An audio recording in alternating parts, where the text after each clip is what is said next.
দেশে রাজনৈতিক সহিংসতা যেন চরম ও ধারাবাহিক রূপ ধারণ করেছে। জানা যায়, অন্তর্বর্তী সরকারের আমলে হত্যা বা হামলার ঘটনা উদ্বেগজনক হারে বেড়েছে। 2025 সালের জানুয়ারি থেকে ডিসেম্বর পর্যন্ত দেশে অন্তত 401টি রাজনৈতিক সহিংসতার ঘটনা ঘটে। এসব ঘটনায় অন্তত 4744 জন আহত এবং 102 জন নিহত হয়েছেন। মানবাধিকার সংস্থা আইন ও সালিশ কেন্দ্রের বার্ষিক প্রতিবেদনে এসব তথ্য উঠে এসেছে।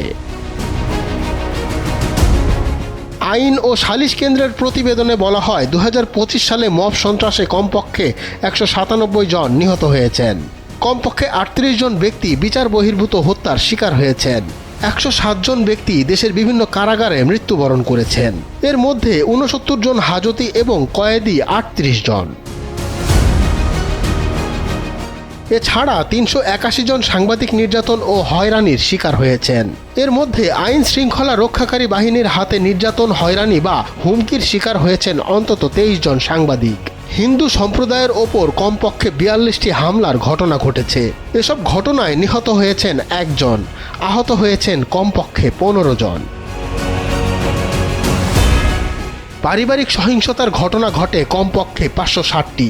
217 জন নারী স্বামী কর্তৃক হত্যার শিকার হয়েছেন। স্বামীর পরিবার 63 জন নারীকে হত্যা করেছে। এদিকে 749টি ধর্ষণের ঘটনাও ঘটেছে।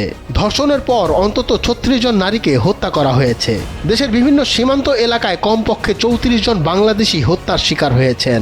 এর মধ্যে 24 জন ভারতীয় সীমান্তরক্ষী বাহিনী বিএসএফ এর গুলিতে এবং 10 জন বিএসএফ এর শারীরিক নির্যাতনের পর মারা যান। ডেস্ক রিপোর্ট, সময়ের আলো।